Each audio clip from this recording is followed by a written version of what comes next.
Hello everyone, welcome back. If you're new to my channel, hi, I'm Natasha and I'm currently in my first year of medicine at King's College London.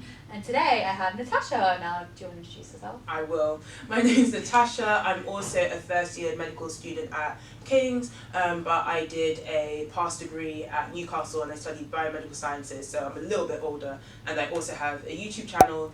We'll plug below for you, so go check it out, where we made another video talking about sort of the MMI process and kind of our top tips for interview and what to do to approach it. But today we're going to be talking about sort of specific questions that you guys have sent in on our Instagram and on our YouTube channel and how we would approach it. Of course it's not perfect, but we're hoping that we can collate our tips and sort of give you guys some advice on terms of how you might tackle the question.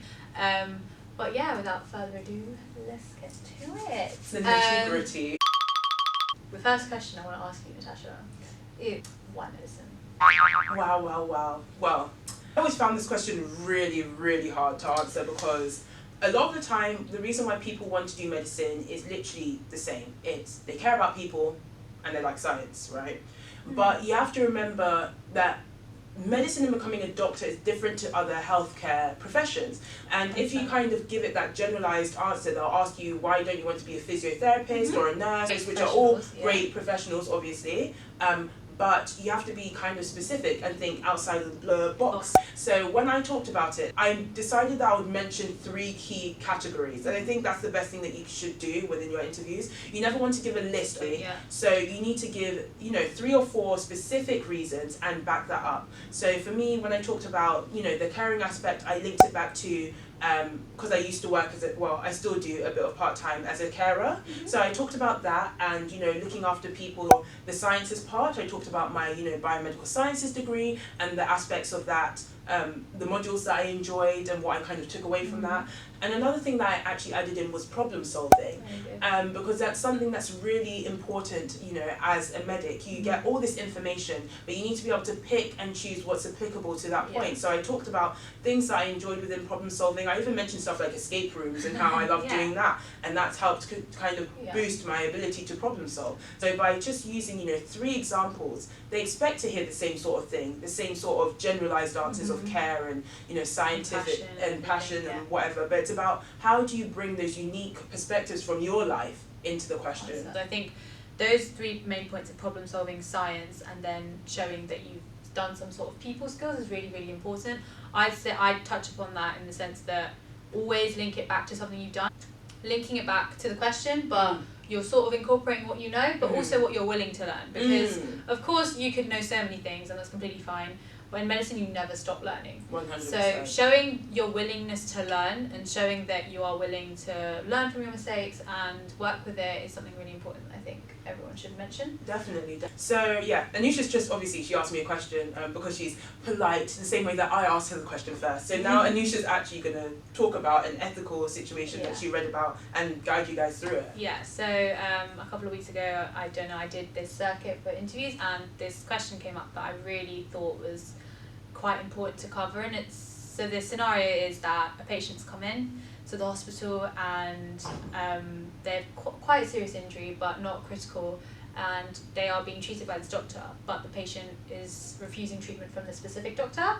Now the reasons aren't clear, there could be multiple reasons, but the aim of the question was to figure out what you would do to approach that situation, how you would go about solving it.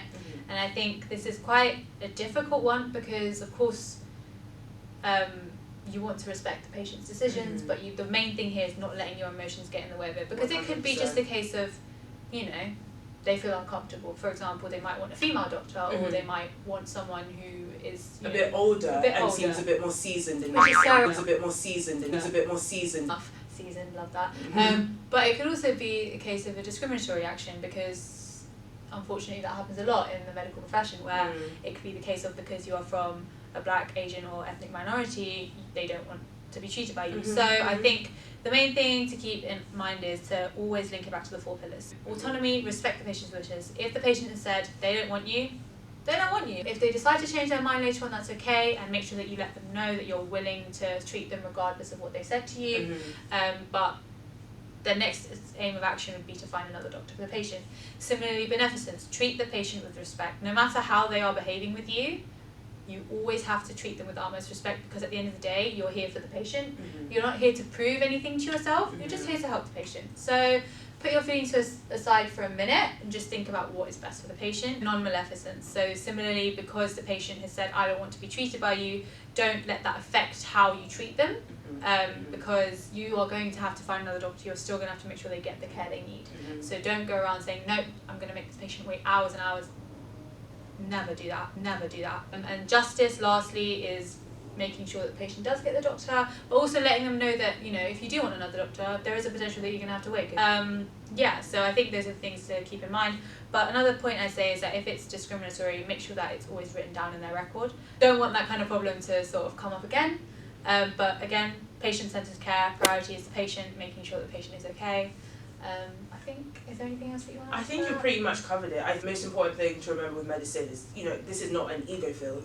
You cannot bring your ego and your pride to the table. So if someone said to you like, oh, I don't want you to treat me, you just need to be like, okay, I respect your decision. I respect your decision. If it's obvious, like, you know, what Anusha was saying, and it's discriminatory, to remember to note that down, and also to look after yourself. I think in that situation, you have to be safe in your environment. Yeah, 100%. So if you think it's getting bad, call someone. Or slightly, you know, it's okay. Distance yourself, look after yourself, and just remember that at the end of the day, you don't have to prove yourself to anything. You've earned your place here. You've earned your right to work here. So that's the least of your priorities in the situation. The priority is the patient, and as I mentioned, the thing to pick up is that it's a serious injury, so you want to act quickly and you want to act efficiently. So deal with that problem, but deal with it afterwards. Yes, definitely. Okay, so that's everything I think for today. Hopefully there have been some useful things to take away for you. Be sure to check out Natasha's channel as well. I'll put the link to that down below. Yeah, thank you for joining me. Thank you so much. No, this has been amazing. Yeah, and it's you been really good. And we hope that honestly they do help you. Yeah. And good luck, honestly, Good to luck. everyone. Stay tuned for more videos, and yeah, we'll see you soon. Yeah. All right. Bye.